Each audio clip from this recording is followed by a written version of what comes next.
Hello, everyone, and welcome to our March commentary. Hope you guys are staying warm out there. It is freezing here in New York City, and it's been freezing for the past couple weeks. Um, so, hope you all are staying warm out there.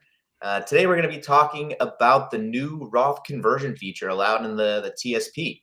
Been talking about it for a year now, and it's finally here. So we'll get into the logistics on where to access it, the tax pros and cons, and some strategies around that. As always, feel free to put your questions in the section, and we will address those at the end. Here's our team. If you haven't been following us this past couple of years, and Amanda, how about you kick us off with some TSP updates? Yeah, thanks for that, Evan. So for this year for the TSP, contributions this year, it's 24,500, as well as if you do the catch up, if your age is 50 to 59 or 64 and up, that is an additional 8,000. As well, if you are age, 60 to 63 by the end of this year here, you can do an additional 11,250 as well. Also, if you are doing the catch-ups for this year, there is a mandatory Roth catch-ups. If you in box 3, your Social Security wages for last year are above that 150,000, and that's your total compensation, minus any of those pre-tax contributions that you did last year here. So if that was above 150,000, your catch-ups do have to be Roth for this year here. And that is employer specific. So let's just say you did, change jobs last year and you do have a new employer this year, and your new employer for last year that's under 150, those actually don't need to be Roth. So just keep that in mind as well. And next we'll go into the L funds, so the life cycle funds. There is a new fund in there as well, the L 2075 fund. If you don't know what the L funds are, these are funds, with the objective being that you would pick the fund that you think you are going to be retiring most close to, right? So if you're thinking about retiring around that 2075, they would pick, what allocation that would be. And then as the closer you get to 2075, that allocation would get more conservative as the years go on without you having to physically go into there and manually do it yourself. And as you see, in 2075, that allocation as it sits today, pretty aggressive, right? So 99% stock, 1% being, bonds, stock being, as you see in your TSP, that C fund, that S fund, the I fund, bond being, the G and the F, and as examples on the screen, we have, the 2045 fund, that being 80% stock, 20% bond, and then the 2030 being 60% stock, 40% bond there. So as you can see, 2075 being the most aggressive, and then 2030, as you see going on in years, getting more conservative as time goes on. And something we also wanted to bring up to note as well, for some of you that may have been in the L 2025 fund, that is no longer in, the TSP. So, if you were in that fund, you automatically got switched into the L income fund. And, if you don't know what the L income fund is, it's more conservative than what, the 2025 fund historically has been. And that, is currently right now about 67% G fund. So just wanted to throw that out as well, if you haven't kind of taken a look at, some of your statements. So if you were in the 2025 fund, that is L income as well. Yeah, and that's something it's a great point, Amanda. And I actually saw a comment come in that says, hey, some of us are retired. We're not working anymore for the federal government. So when we're looking at these retirement date funds, we are retired, right? And if that's the case and you were in the L 2025 fund because you were going to retire, it's really important to know what happens to that. So going into the L income fund and having that be, mostly almost 70% of the funds in the G fund and the F. And whether or not that's your situation, we always advise people to check periodically and see really what the makeup of your life cycle fund is. If this is part of your strategy and your TSP, it's easy just be a set it and forget it type of strategy. But if you're in the L 2045 fund, it's good to know that 27% of this fund is in the I, right? And 16% of it is in the G. It's good to know these things to see if that's how you really feel about how you want these things to be invested. So the reason we show this is just be aware of how these change over time, and be aware of how your TSP is invested if you're using the life cycle funds. So let's get into the meat of this, right? Why are we all here today? Is to talk about this new feature with the Roth conversions available in the TSP. And before we start talking about the conversions, let's just talk about generally how we've been able to use the Roth TSP in the past. Okay. So the Roth side of the TSP, that's been something that's been available for a number of years now. But historically, we've only been able to add money to the Roth side of the TSP through contributions, only new money going in. We could have part of our contributions go to the Roth side. Now you could have up to the full maximum of the TSP, 24,500. That could all be Roth. You could have it split between Roth and traditional. You still get the matching contributions on the Roth.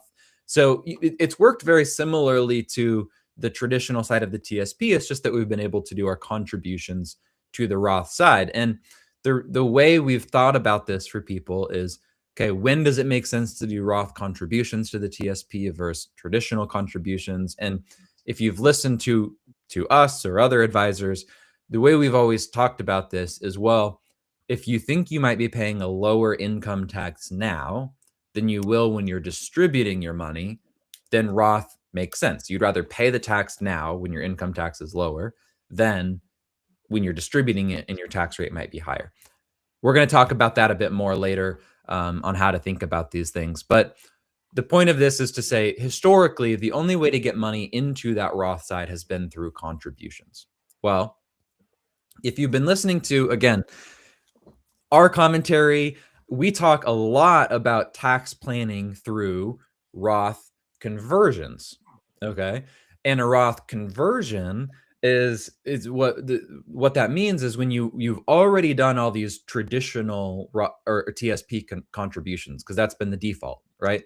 So for most of the feds that we talk to, the vast majority of their TSP is in the traditional side, the tax deferred side, because that's the default. They didn't change it, right? And that's normal. Okay. But what we've been talking through is saying, hey, we're in this historically low tax environment. Could it make sense to actually move some of this money that you've contributed to the traditional side, pay taxes on it now, move it over to the Roth so that you actually save yourself some taxes in the long run? You don't have this tax bomb hit you when you get to required minimum distribution age. We're going to go through more of that later on, but this is some of the reason we might do these conversions. So now, historically, the only way to do these conversions to move money from traditional to Roth after it had already been contributed was to take the money out of the TSP, move it into an IRA, and then convert the money from a traditional IRA to a Roth IRA. So there were these multiple steps involved. And it was limiting for people who were maybe, still employed. They're not 59 and a half yet. They cannot move the money from the TSP to an IRA, right? And so there was no option to do conversions if you were in that realm, or you just wanted to keep the money at the TSP. So now we can, okay? We can convert to Roth, meaning we can take money that's in our traditional TSP balance and shift it over to the Roth side. Okay, now, before we get all excited about that, we want to be very careful and fully understand the implications of doing this. And if you read anything on the TSP about this, they're very straightforward. They talk a lot about the tax implications of doing these conversions because it's really important that we think about this. Okay, so one, just looking through how this works. Okay, so everyone's able to do this, whether you're working or retired. Okay, as long as you have the TSP, you have this available to you. Okay, now, but when you do it, when you move money from the traditional to the Roth side, you do this conversion, that amount of money is now added to your income for the year, and it's taxable as income. Okay, so if you do a $20,000 conversion, now you have $20,000 of extra income, and you have to pay income taxes on that money. Okay, the TSP does not withhold taxes on that money. Okay, so when you get paid, taxes are withheld, so you don't have to go make that estimated payment, right? When you convert money and you have this extra income, nothing is withheld. Okay, so you have to either set money aside to go pay the IRS for that. You can make quarterly estimated tax payments for that, or you can up your withholding through your W-4, right? So you withhold more from your paycheck, more than you would normally have to, and that can cover some of the taxes on the Roth conversion. Okay, but it's really important to know you have to, one way or another, account for this extra income and the taxes paid on that. Okay. The timing of these conversions, it can happen anytime throughout the year. You could do multiple if you wanted to. You could do one, okay, lump sum. It's a calendar year thing, okay? So when you do it within the calendar year, the income is realized that calendar year. It's not like sometimes when you do like an IRA contribution, you have until April of the following year to do that contribution. That's not the case for conversions. They have to be done within the calendar year, so up to December 31st to count for this calendar year. Okay, and if you are old enough to be taking required minimum distributions, so you're in your 70s, required distribution ages have changed in the last few years. So it used to be 72, now it's either 73 or 75. But if you're taking required distributions and you're wanting to do a conversion in the same year, your required distribution has to be taken first before you can do your conversion for the year. Okay. So these are just some of the things to think about with the conversions, and especially the tax piece. Before we go into the strategy and when this might make sense, it's really important to know how some of that tax piece works. Yeah. And one more note there, Austin, you mentioned the Mhm. RMDs and the conversion in the same year. Important to note that doing a conversion does not count towards your RMD. Thank you, Evan. Yep. Great point. So that's a common question we get. Hey, I need to take a required distribution. I don't really want to take it. Can I just convert that over to Roth? No, unfortunately, your required distribution, you still have to take it. The Roth conversion doesn't work. And I got a question here. What about after tax contributions in a TSP is set up for a backdoor Roth rollover? So that's currently not available. Or so you can do after tax contribution, or you can do so after tax contributions into the TSP is a Roth contribution, right? You can do a Roth contribution into the TSP, right? But or you can do a pre-tax contribution into the TSP, which would be the traditional contribution. But what this person may have been kind of talking about here is in some corporate 401k plans, there's something called a mega backdoor Roth contribution that is not available in the TSP. I'm not going to dive into that because it's a little more maybe complex than we need to get into today, but that's not available in the TSP. So last thing I'll talk about here before we pass to Evan, we start talking through some of the strategy, when this might make sense for you. But the last kind of technical thing here is there's questions about this 5-year rule when it comes to Roth conversions. Okay. And this kind of, people read about this and it gets a little bit confusing. And so one thing I want to say about this is within the TSP, okay, doesn't matter when you've done a Roth contribution, you have to be 59 and a half to take money out of the TSP without penalty. Okay. So you could be doing Roth contributions for for years, and you still don't have access to that money until you turn 59 and a half. In Roth IRAs, okay, so individual retirement accounts, when you make contributions to a Roth IRA, one of the benefits of that is actually that you can take that money out before you're 59 and a half, as long as you only take out the money that you put in, because you've already paid taxes on it. So if you have a Roth IRA, you've put $5,000 in, it's grown to 10,000. You can always take out your 5,000 without paying any taxes or penalties on it because you had already paid taxes on that. Okay. Now, where this 5-year rule comes in is to say, okay, now what if I converted money, right? So it's not a contribution, it's a conversion. Okay. If you do that Roth conversion before you're 59 and a half, you have to wait 5 years before you can touch that without penalty. Okay, so it's not as immediate as, hey, I did this contribution, I get this money without penalty. If you convert, you actually have to wait 5 years before you can touch that money in your Roth if you're not 59 and a half yet. It's rare that people need to do this. Okay, most people are waiting until we're 59 and a half. Okay, but just so we all know how this works. Okay, if you're already 59 and a half and you do a conversion, you can touch that immediately. Okay, the principal, the amount that you converted. There is a rule here where you can't touch the growth on that for another 5 years, but for most of us, that's not going to be an issue because your Roth account is typically the last account you touch in retirement. And if you're doing conversions, you're doing the conversion because you want to keep it there for a while. You want it to grow tax-free. So it doesn't really make sense to do a conversion and then be taking the money out right away. So for the most part, the 5-year rule is not something you need to worry about. But it's something that we wanted to bring up here because as you're Googling, you're learning about this, it might be something that comes up. So Evan, why don't you take it from here and let's walk through some of the reasoning. Like if someone's on the call asking, why would I do a conversion or does it make sense for me? What are we looking at here? Yeah, so Roth conversions are available in the TSP. Now what? Is it a good opportunity? Taking a look at the tax brackets here. First, let's go back to pre-2017 tax brackets for the Tax Cuts and Jobs Act, and let's take a look at what the tax rates were before.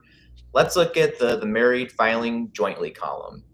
For someone who was in the 100 to 200,000 of taxable income, they would have been paying 25% on those dollars. From 180,000 to 280,000, paying 28% on those dollars. And for higher income earners from 280 to 500,000, paying 33%. Let's take a look at what the brackets are now. So what they were from 2018 until today. From 100,000 to 200,000, only paying 22% versus the 25%. And then from roughly 200,000 of income to 400,000 of taxable income, only paying 24% instead of 25, 28, or 33. So we're looking at those two tax brackets as very attractive. A common situation that we see with feds is the traditional way of thinking of saving for retirement is when I'm working, I'm in my higher income years. So why would I pay taxes in the 24% tax bracket when in retirement I'm going to be pulling it out and I'm in the 22% tax bracket? I'm going to defer paying those taxes until I'm taking those dollars out in retirement. It was a good thought, but what we see with feds a lot of the times is you retire and then at some point your full pension's coming in, your full Social Security is coming in. Maybe that's covering a lot of what you need.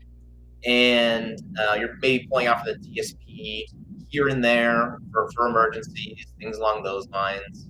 But then you hit your RMD age, whether that's 73 or 75, and maybe you're getting more than you even need.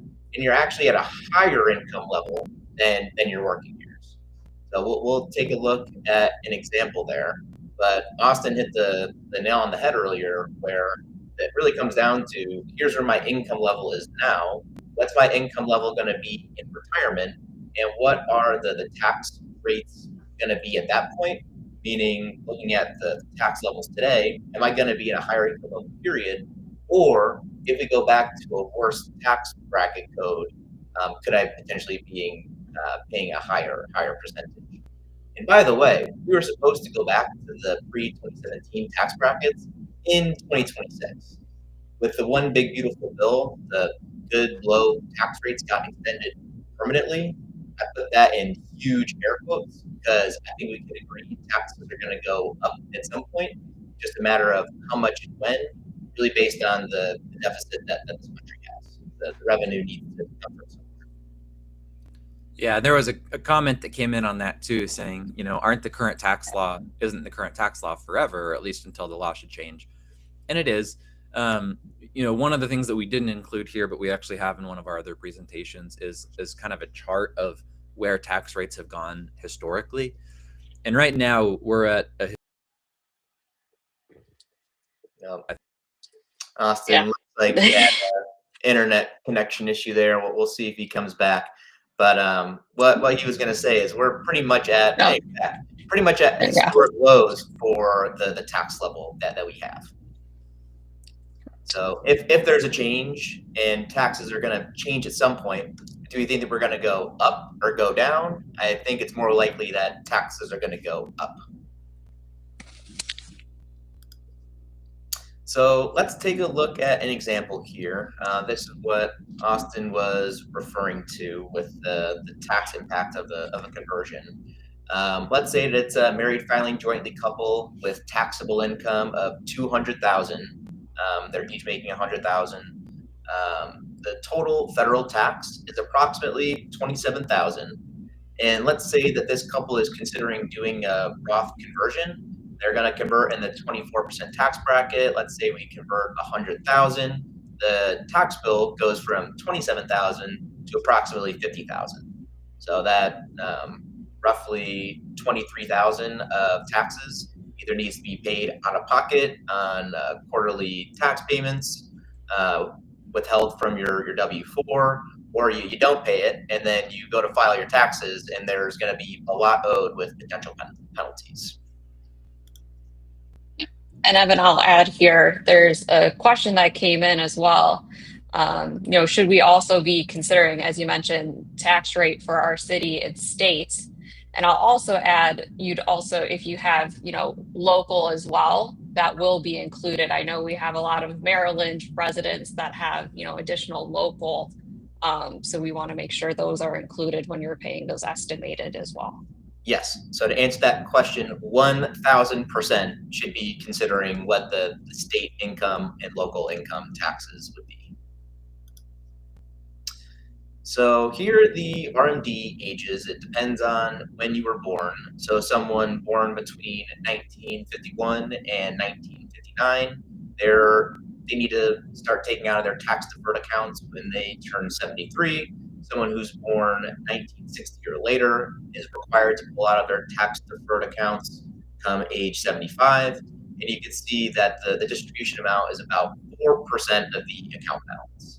So for rough numbers, let's say you're 74 turning 75, you have $1 million in your pre-tax TSP, so traditional and the match.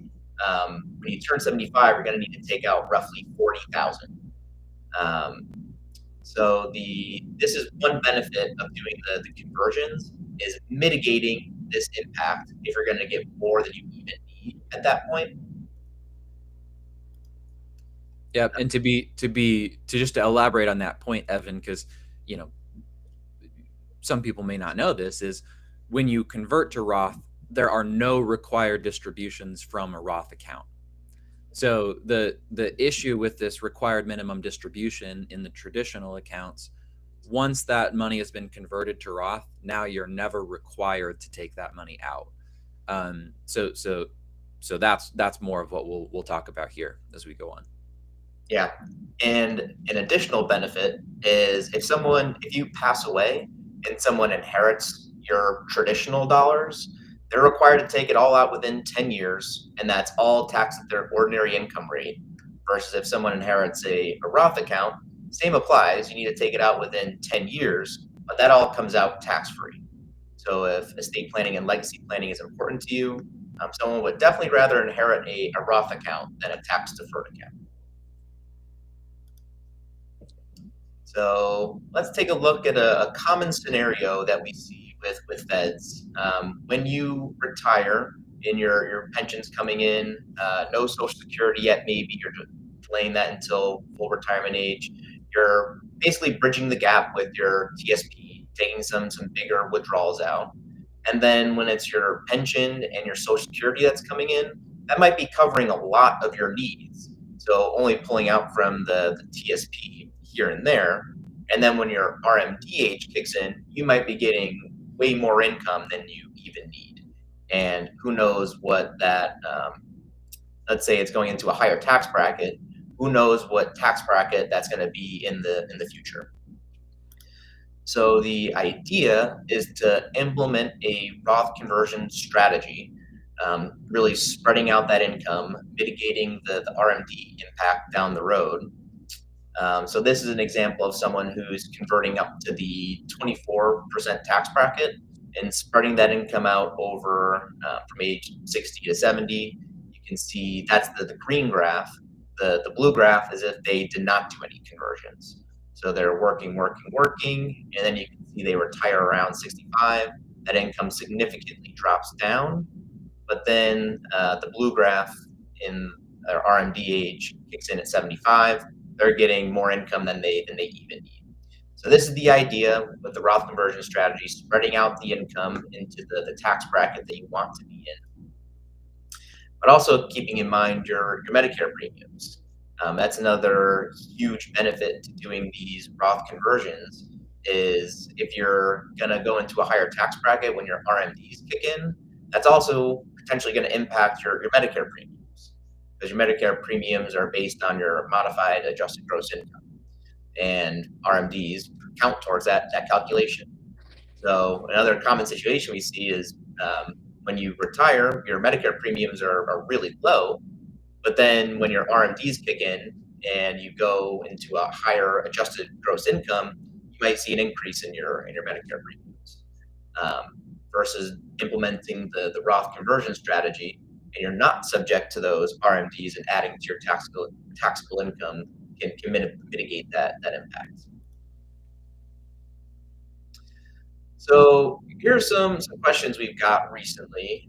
So Amanda, I'll ask you, and we've been referring to this the whole time, but Roth conversions are now available at the Roth TSP, but I see that I can't withhold taxes on the conversion. So how do I pay taxes for the conversion? Yeah. And I'll also tie this into, one of the questions I saw come in as well. So conversions are treated as ordinary income. So how we pay taxes on that, and Austin alluded to this, we would want to pay estimated taxes on those using, the IRS Direct Gov website, or, through your state income website as well, using any of those websites in order to make an estimated payment, and just being aware of when you do that Roth conversion as well, because there are specific times you have to make those quarterly payments. So let's just say you make that Roth conversion in June. You want to make sure that you make that estimated payment by that September 15th, as well as just making sure those times line up so you don't get penalized, right? If you make an estimated payment by the end of the year, you have until January 15th, and so on. So you just want to make sure those line up as well, since you cannot, as Austin alluded to, make those payments directly out of the Roth conversion itself from the TSP. They don't make a payment directly to the IRS or your state from that conversion. You do have to make those directly from your a savings account, or directly from yourself from savings. And I think it's always good practice, if you're going to do this, to work with an accountant or a financial planner to kind of come up with a plan to pay the taxes. Because if you get that timing wrong and you just you have a tax bill at the end of the year, you can get penalized for that, right? Even if you pay the right amount, but you paid it at the wrong time, or you paid it too late, you can be penalized for these things. So typically, paying quarterly estimates or figuring out a way to withhold it through your paycheck makes sense. But the only way to do that is to have a plan on how much you're going to do, how much you're going to convert during the year. So anyway, just driving that point home, that being prepared, working with the professional to know how you're going to pay the taxes, I think is important here. Definitely. This is another question that we've received. I know I've been doing Roth conversions within my IRA with my advisor, but now I see that conversions are available at the TSP. So how does conversions at the TSP then differ from the conversions that I've been doing with my IRA and my advisor? Yeah. So, and this is a fun one because we get this a lot because we've been doing conversions for a lot of our clients. A number of you on this call might be clients of ours already, and so then we got this notification: hey, TSP is going to have conversions. And so we've gotten a lot of questions on, does this change anything about my strategy, right? Do I need to do it here, or should I do it in my IRA? What's the difference? And the real answer is that mechanically at the end of the day, there is no difference between doing a conversion in your TSP and doing a conversion from a traditional IRA to a Roth IRA. They accomplish the same thing. You're still taking traditional tax deferred money, you're moving it to Roth. Now, one difference is within an IRA. So if you're doing the conversion from a traditional IRA to a Roth IRA, one perk there is that you are able to withhold taxes. So that kind of makes this thing we've been talking about with figuring out how to pay the taxes and all of that, it makes it a little easier. You're able to withhold the taxes from the conversion when you do it through an IRA. But that's really the only difference. Otherwise, the strategy is the same. You're still moving money from tax deferred to Roth. And just to answer a couple questions that I've seen come in here, and we'll try to go back through and answer any questions that we've missed too when these questions are done, but there's been a couple that are related to these. So one asked, if I have a Roth IRA that's been performing better than my Roth TSP, and I have a separate traditional IRA, so this person, they have a traditional IRA and a Roth IRA and the TSP, okay, and they've got Roth and the TSP. So should I convert it from my traditional IRA first before converting from the Roth? So essentially, if my IRAs are performing better than the TSP, should I do my conversions within the IRA instead of the TSP? And my answer to that would be that the performance probably has something to do with the way they're invested, okay? And whether it's a Roth TSP or a Roth IRA or a traditional IRA, you can change the investments in any of those accounts. So it still comes back to, there's no real difference in my mind. Now, what I would say here is, in this case, this potentially means your Roth IRA is invested more aggressively than your Roth TSP if it looks like it's been doing better lately. And so something to keep in mind is that it does usually make sense to have your Roth account be your most aggressive account, because that's going to be, that's where you're getting your tax-free growth. Now, you don't want it to be more aggressive than you're going to be comfortable with, but at the limits of your comfortability, right? Having your Roth be your most aggressive account typically makes sense. And so if that's the case here, then what you're saying here could make sense. And also the Roth is typically the last account you touch. So having that long time horizon can be helpful. We also got a question on if we have a tax preparer that we can recommend. It's not something we can really do in this public setting. If you email us or reach out to you, we can send you a couple names on that of people that we've worked with in the past. But good question. Yeah, and you also answered another question here with your last answer there, Austin, was wouldn't you prefer to convert so you have tax-free gains? yes, you'd rather have the Roth account grow the most because it's the most tax advantageous. Yeah. And on that question as well, because I saw that one, and it's because that question was asking, hey, I'm new to this. Why wouldn't you just, it feels like a no-brainer to convert, right? Because then you get the tax-free gains. The other side of that is that the reason it's not quite as simple as just everyone should convert because then you get tax-free gains is if you have really high income right now and you're paying taxes at like 32%, but later in life you're going to have lower income, then it may not make sense for you to convert right now because you're paying that 32% rate. You're paying the higher tax. And so that growth on the backside sometimes can't make up for the higher tax that you're paying now. But if you're going to be at a similar tax environment now as then, or definitely if you're lower now than you're going to be later on, then yes, converting to have the tax-free growth makes a lot of sense. So just a little extra color on that one. Yeah. All right. So next question here.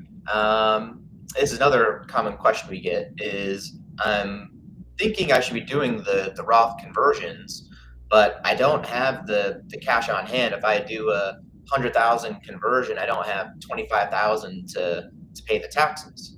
So I don't have the cash on hand for the taxes now. What can I do if I am thinking about converting?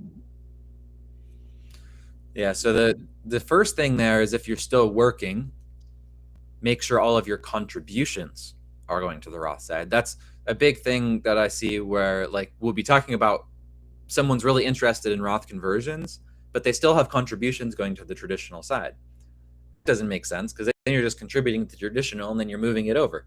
So if you're still working, that's the first place to look.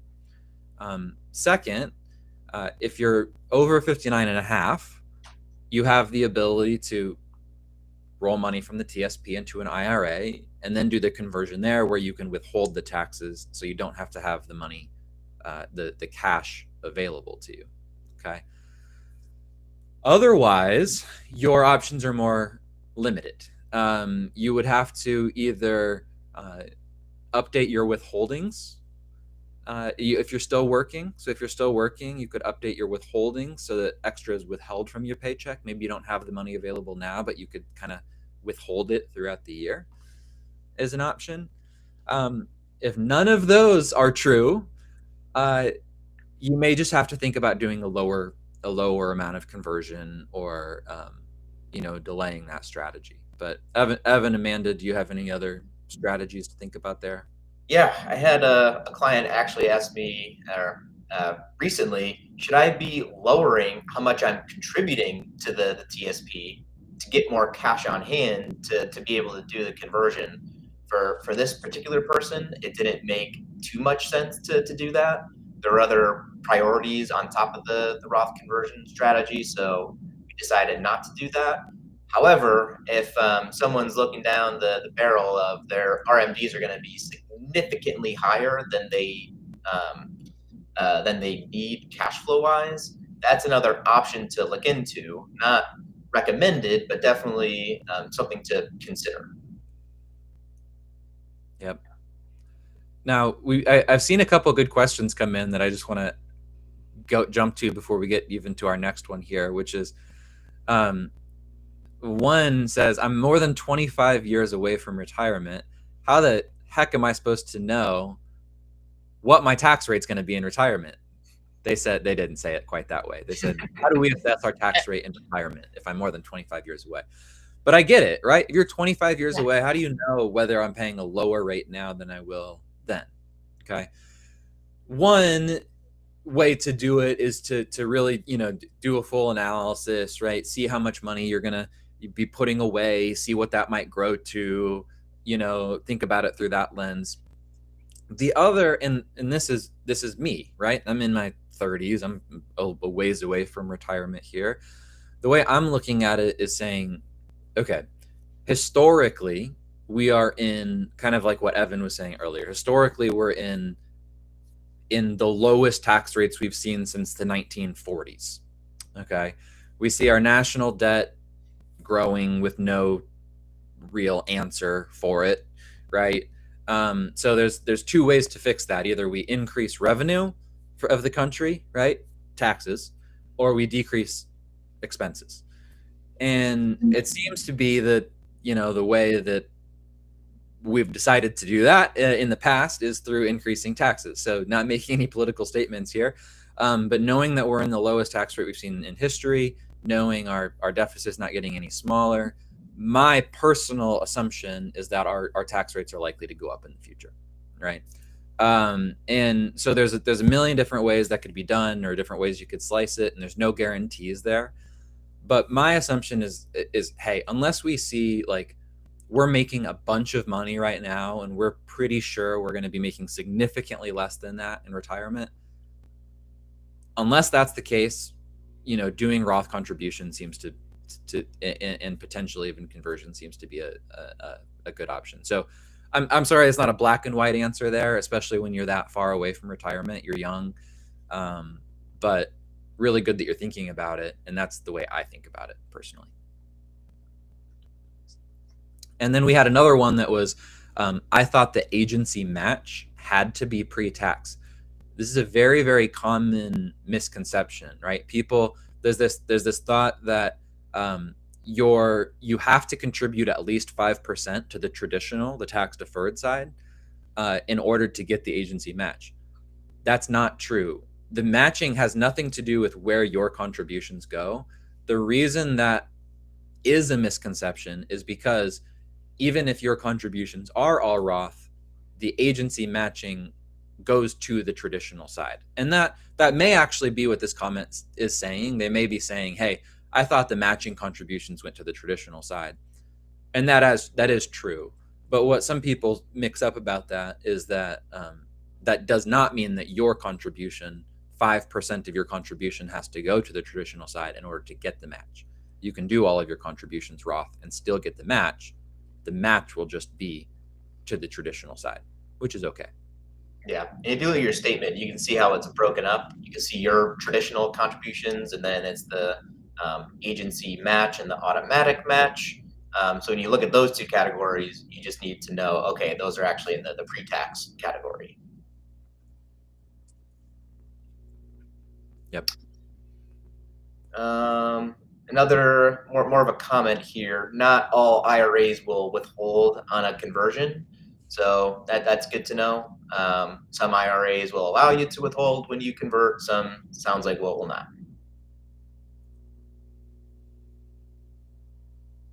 Oh, here's another great question, comment.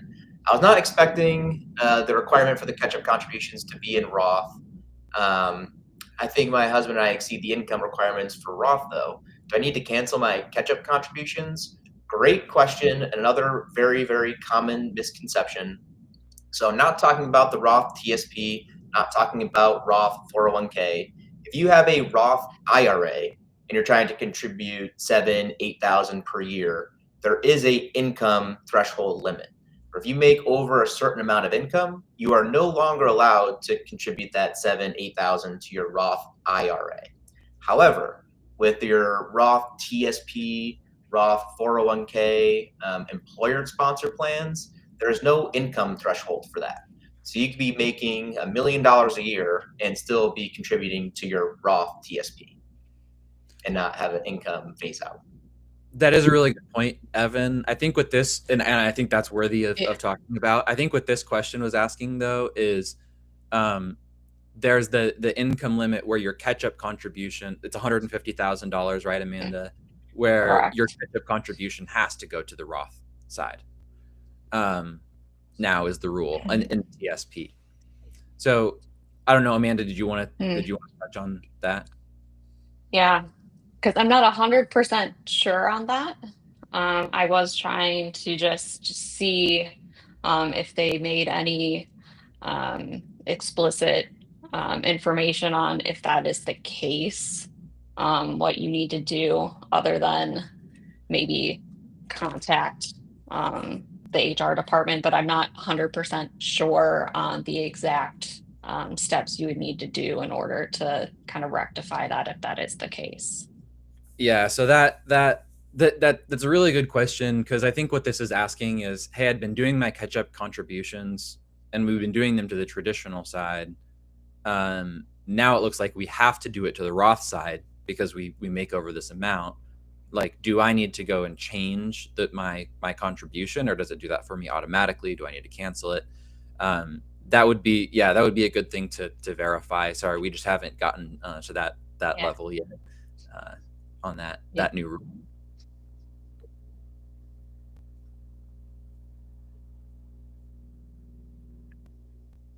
Yeah. So, do we want to, Evan? How about do you want to address this last question that we had on the frequently asked questions here, which is how much should you convert each year? Yeah, so we get that one a lot, and we've looked through this, and we usually get that in the Q&A. I'm actually surprised we haven't yet. So it's like, you know, okay, maybe this looks like a good idea. All of this, like, okay, is there a rule of thumb? How much should you convert? Yeah, and this is a very hard question to answer. You can't really give a blanket answer here. We can say that the first 4 tax brackets look very attractive. The 10, 12, 22, and 24 tax brackets look extremely attractive, but it's hard to give a specific recommendation without knowing what your income is now, how much you've saved up to this point, and how much you're going to be pulling out in retirement. So it takes more of a deeper analysis, and that's what we can help you with on our end. This is actually straight from our tax planning software. Looking at the blue graph is looking at your income now and in the future without doing any conversions, and the green graph is looking at, okay, what if I convert to this tax bracket? Is that advantageous? So you can use the QR code here to schedule your first complimentary one-on-one with an advisor on our team. I know a lot of you are already current clients. So let's go back to the other questions that had come in here. I saw one, would a conversion count towards the income limit for making contributions to an IRA? The answer to that is yes. They're looking at your modified adjusted gross income for that income level for contributions. So yes, doing a Roth conversion adds to your modified adjusted gross income. Yeah, and so that kind of goes back to the point Evan actually made earlier, which is you're able to contribute to the Roth TSP no matter, you could make $1 million and you could still make a Roth TSP contribution up to the $26,500 limit for the year or extra with the catch up. Doesn't matter how much money you can make. You can always do that on the Roth side. But to contribute to an IRA, an individual retirement account, there are income limits, and exactly what Evan just said here is, if you do a conversion, it can impact your ability. It can put you over that limit for the conversion or to do that IRA contribution. And then we had another question here that I want to kind of talk about the difference as well, because there's this IRA versus TSP, and they're right. There's Roth and traditional and both ones, and they just have different rules. And so the 5-year rule has come up a couple times in the questions as well. So Jasmine had a question here that said, if you start making sure your TSP contributions are going to your Roth TSP, so the Roth side of the TSP, does that start the 5-year clock for being able to withdraw money from that before you're 59 and a half? And so this is one of the differences between a Roth IRA and the Roth TSP, is that when you're contributing even to the Roth side of the TSP, there's no rule on the Roth side of the TSP that gives you access to that before you're 59 and a half, other than the rule that if you fully retire, so there's a rule on its own that if you fully retire after age 55, okay, you get early access to the TSP even though you're not 59 and a half. If you separate from service after 55, if you separate from service at 50 and then you turn 55, you don't have that access. You still have to wait till you're 59 and a half. Okay. So the TSP or employer plans are a little bit more regimented when it comes to just because you're doing Roth, there's no early access to it. Okay. But in a Roth IRA, if you've had the IRA open for at least 5 years, your contributions can be pulled out before you're 59 and a half. Okay. So, Jasmine, to answer your question here, doing Roth TSP contributions, that does not start the clock. Okay. For the Roth IRA rule to get access before you're 59 and a half, you would need Roth IRA money. Okay. There was also another question earlier that I think I hopefully answered with that, which was trying to find it now. So the TSP 59 and a half rule does not apply. Yeah, so this person was saying, yeah, you don't have to be 59 and a half to draw from the TSP if you retire at your MRA, right? So if you've got your 30 years of service, you retire at 57, because you meet that special separation from service after 55 rule, you can access the TSP early before 59 and a half. And I know there's so many moving parts with this, so I don't blame the majority of you for eyes glazing over here, but I want to address these questions, right? But so what this person is asking is, if that's the case, so say you're 57, 30 years, you retire, you get access to your TSP, does the 5-year Roth conversion rule still apply? Yes, it does. Okay, so if you're 57, right, you retire, you have access to your TSP, you do a Roth conversion, you can access, or you have to wait until you're 59 and a half to access that. Okay, because you're not 59 and a half yet. Even though you have access to the TSP, if you do the conversion, you have to wait. Okay, but that's usually 99.9% of the time not a problem, because you're never, it doesn't make sense to convert and then immediately take the money. It just doesn't really make sense. If you needed the money, you would just take it out of the traditional side. You'd pay the taxes, you take it, and that would be fine, right? So very rarely does it ever make sense for you to do a conversion and take that money within 5 years anyway. So that's why we didn't focus too much on the 5-year rule. I wanted to answer those questions, but it's just not something that becomes an issue very often.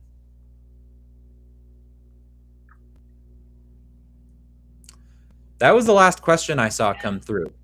So I'm just going to go back to this one time. We still have quite a few people on the call, so just want to talk this through, right? If you've been watching any of these, and you think it would be helpful we can't answer all your questions in this format, right? So if you've got questions about how much should you actually convert, does it make sense for you to actually convert?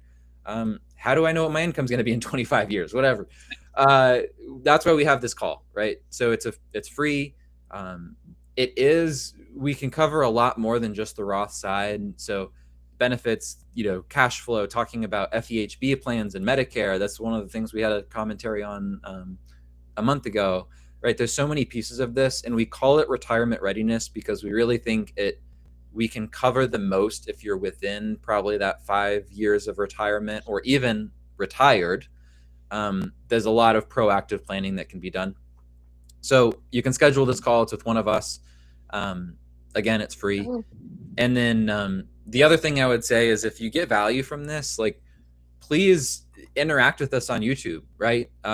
Follow our page or subscribe to the page. Then you get notified when these things happen. If you like the videos, if you share them with your friends, we're really trying to kind of get this information in front of as many feds as possible. So that really helps us out, and we really appreciate it. So the last question I saw come in here, and I think we can answer this one and then maybe wrap it up, unless Evan and Amanda, you guys have anything to add, is Amanda, I'll let you take this one. Okay. What age does it not make sense to do a conversion anymore? Is there an age where it doesn't make sense anymore? Yeah. I don't think it's necessarily an age. It's more so what your income looks like. If you have a life event where it makes sense that, your income is lower, to take advantage of doing a conversion, That's really where we step in and do some of that planning we were talking about, and take advantage of doing a conversion. If you pin me to making an age, maybe doing a Roth conversion when you're a little bit older, around requirement of distribution age, when you saw Evan, when we see your income jump up when we really don't need it. That's probably one of the times where I say maybe doing a Roth conversion doesn't make sense. But really, we take a look at where your income is versus more so age. There would be my answer. Yeah, and also inheritance comes into play too, where this is my income level, and it's really important for me to for my kids to inherit these dollars as efficiently as possible. But they're at a higher income level than you are currently. Might make sense to you be doing Roth conversions forever, so that they can inherit it more tax advantageously, if that's the goal. Absolutely. Just one more thing to mention.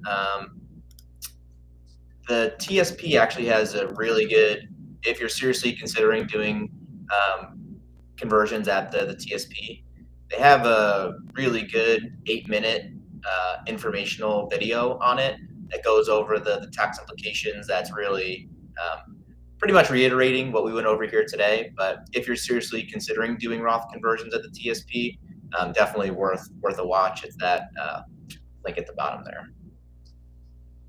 Great. Well, thank you everyone for sticking on with us, and for those that watch this afterwards, this will live on our YouTube channel. So if you missed anything from the beginning, you can always come back on, watch the recording later. Check out our other videos as well. And yeah, thank you so much. We hope to see you on our next video soon.